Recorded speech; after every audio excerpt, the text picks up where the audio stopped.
This week on the Wealth and Wisdom podcast, the market continues to push higher with the S&P 500 logging its 22nd all-time high this year. With the index now 10% above trend and the Fed cutting rates this week, expected to cut rates. We'll discuss what the latest economic data means, why investors should be cautious despite this strong rally, and how we're walking with clients through big life transitions, those moments when wise planning makes all the difference. And as always, we'll step back to consider this through the lens of biblical wisdom, reminding ourselves that stewardship means preparing today for tomorrow's responsibilities. Yeah, welcome to the Wealth and Wisdom podcast, where intentional planning meets eternal perspective. It's the week of September 15th, 2025, and we're so glad you're here. I'm Leonida, joined again by Brian Cochran. We're both financial planners with John Moore Associates, serving successful and generous families across the country. Each week, we unpack current economic events, market trends, and real-life planning considerations, all through the lens of biblical wisdom and intentional stewardship to help you grow, give, and live with purpose. Now, the first thing we're going to start with, and we often do, is what's going on in the economy. And what we're seeing currently is something of a stagflationary economy. We continue to get data points that support this, showing that growth is slowing. Inflation we got last week in the form of the consumer price index as well as the producer price index, showing that inflation is being a bit sticky. And looking at the data, if we're looking at the year over year data, you have to look a year back and compare it to today. And over the next several months, when we look a year back, we're looking at some what we call base effects, or what the number today will be compared to from 12 months ago. Those are setting up for pretty easy acceleration on inflation. So our anticipation is that inflation's likely to continue to rise on a year over year basis. We're keeping an eye on that, though we did see it slow a little bit in the sense that it wasn't quite as bad as expectations were. And in the meantime, we got some revisions to labor data where we reported last week that the labor market was slowing a bit. We only saw 22,000 jobs added in August. We also got a revision to the June and July numbers to the tune of 110,000 jobs that initially were reported as being created. Those, in fact, were not created. And this is a trend that we've seen over the last several years. If you watched our investment committee insights videos over the last 2.5 years, we flagged that repeatedly, that the revisions to the labor market or the labor data was constantly down. And in fact, over the last 2 years, we've seen 1.7 million jobs that were supposed to have been created based on the initial report. And then upon further review, the revisions were that those were wiped out. Those weren't actually created. So the labor market is probably weaker, or not probably, was weaker than we thought it was, given the data that we were working off of. So that is very noteworthy. And the fact that there's weakness in the labor market suggests even more strongly that the bond market is right and that the Fed this week will more than likely cut interest rates. The question now is, will it be 25 basis points or 1/4%, or will it be 50 basis points or 0.5%? That is not an unprecedented move. In fact, the Fed has done that in the recent past. So with the direction of the labor market as well as the direction of inflation, what are they to do? Likely to cut rates, and that should, in theory, fuel some positive market performance on the equity side. Generally, lower rates are stimulative to the economy and generally a good thing for stocks, though we don't often see them cut rates when growth is going so smoothly and when the market is doing well and the economy is plugging along. Normally, they're cutting rates to try to help get out of a hole when things are going poorly. So this is a little bit of a unique situation, though not unprecedented historically. And what we're looking at moving forward is that growth should likely accelerate. Rate cuts should help that.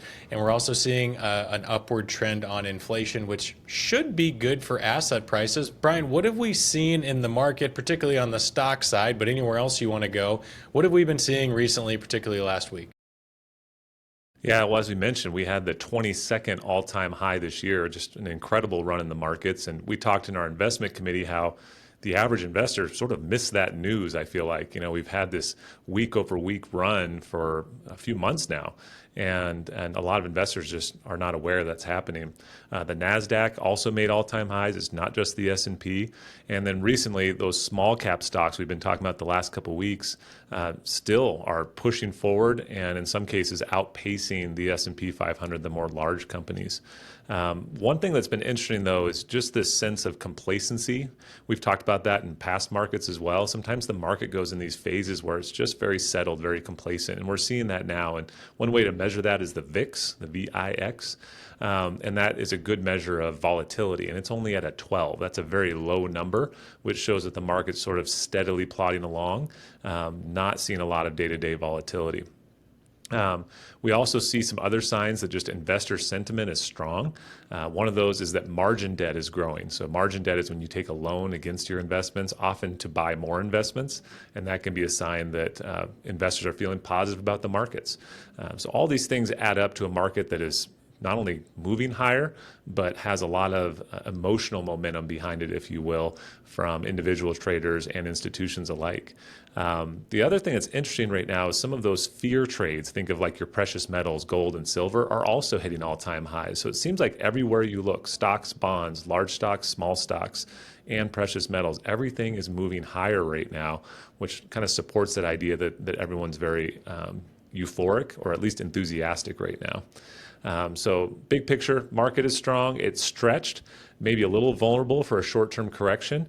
But as you positioned really well, I think, Cole, with all these tailwinds pushing into this market right now, especially with the Fed rate cut pending, I think it's justified that the market is higher. Yeah, and the market has been on a really nice run, really since the tariff tantrum back in April, and then it's just been consistently putting in all-time highs since it recovered from that.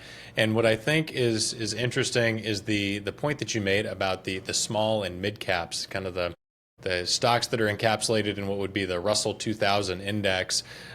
They're really doing well. They're outpacing, really, over the last 1, 3, and 6 months, they're outpacing the big companies where most of the growth has been over the last few years.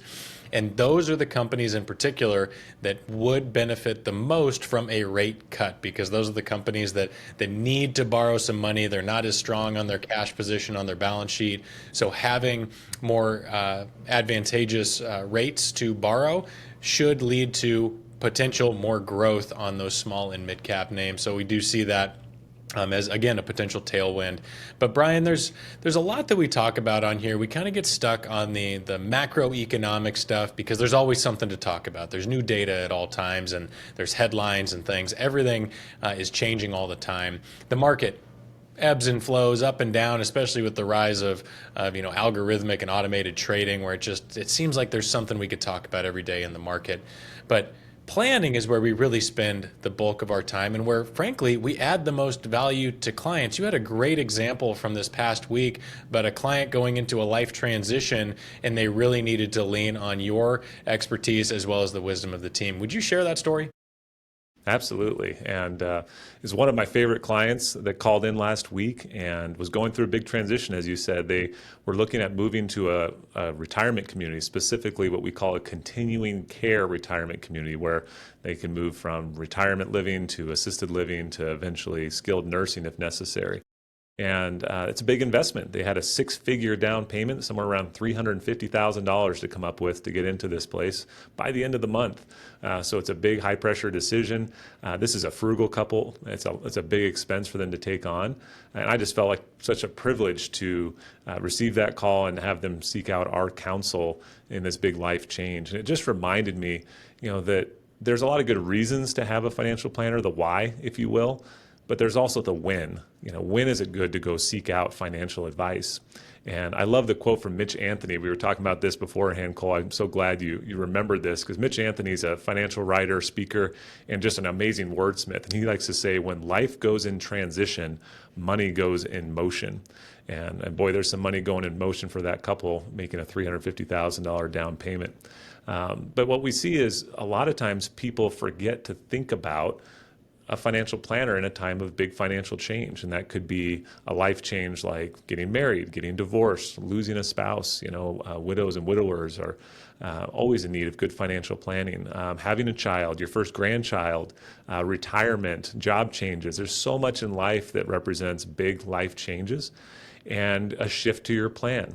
And scripture addresses this. It talks about it in Proverbs 15:22 says, without counsel, plans fail, but with many advisors, they succeed.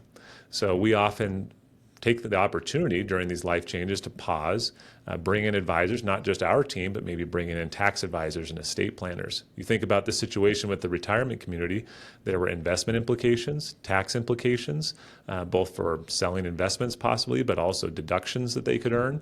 And there's implications for their monthly cash flow for the next several years of their lives as they go from having a paid off home to a rent. And then estate planning implications as well. So it really all aspects of their lives were affected.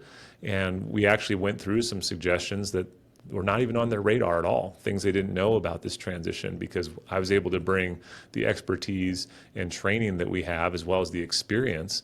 I've probably helped 15 or 20 couples move into that same retirement community. A lot of value added, in my opinion, and just a good testament to the importance of reaching out for wise counsel in times of change. Yeah, and it's interesting you brought that up because I had a very similar conversation with another client. Those continuing care communities are just incredible, and I've become a bigger and bigger fan of those. Just helped a client it wasn't a down payment, it was a hold on the waiting list. And even that was $40,000 just to get her name on the waiting list. And that waiting list was 2 years long. That was the estimate. So it's a good reminder to those at that phase of life, since we're talking about that specifically, get on the list sooner than later. Try to get ahead of that. Don't wait until you think you need it. Try to get ahead of it. And that's a conversation that you can have with a trusted advisor. And it can be a humbling experience, though it is something that I have only ever heard positive feedback about those communities. Getting in there, being around peers in the same age and stage of life, having community and social interaction and activities to do, and a gym to go to, a pool to swim in, a restaurant to go to, friends to make, Bible studies to join. There is huge value just in the community, because one of the greatest tools of the enemy is isolation, and we often see that with our elderly population, is that they get isolated, they get lonely. And that is really dangerous to both mental, physical, and spiritual health. So big encouragement to go seek that out. If you have parents at that stage of life, start introducing that conversation. And it's something that we can help with. We're happy to bring that up. So in those periods of transition, lean into your trusted advisors. Absolutely. I love your call to action there, Cole, to think ahead on that. A lot of people wait too long to engage a community like the ones we've seen for clients that are just so wonderful. We had one client that took us on a tour of their community. They were so enthusiastic about it after arriving, and I'm grateful for that. I learned a lot. And again, this goes back to the value of an advisor. These are things that we've gone through with clients many times that any individual or couple will only experience once in their life. So it's a real honor we have to walk alongside those families through that process and then carry those lessons learned to the next relationship. So it's just really wonderful experience for us. So in terms of takeaways today, big picture from a planning perspective, always good to have a financial planner on your side, but definitely in those times of transition, seek wise counsel. And if you're an existing client of JMA, we love it when you call us early in those life transitions rather than waiting till the last minute. So we always appreciate that heads up. From a market perspective, going back to our comments, Cole, what I think of and what we talked about in committee today was if you are in need of cash in the short term, boy, a market that's 10% ahead of trend, surging higher in recent months, this is a good opportunity to take a step back and say, do I need some cash in the next 6, 12, or even 18 to 24 months? This may be a time to harvest some of that cash and set it aside. So it's a good time to pause and take advantage of the good markets. So a lot going on, but always wise decisions to be made. Yeah, and that's a great summary of everything we covered today, and we'll end there. So thanks so much for joining us on the Wealth and Wisdom podcast, where intentional planning meets eternal perspective. If you found today's conversation helpful, please like the video, subscribe to the channel, and sign up for notifications, and be sure to share this with someone else who would benefit. For more resources and timely insights, please visit our insights page at johnmoore.com, where we regularly share articles, videos, and tools to help you steward wisely. We look forward to seeing you all next week.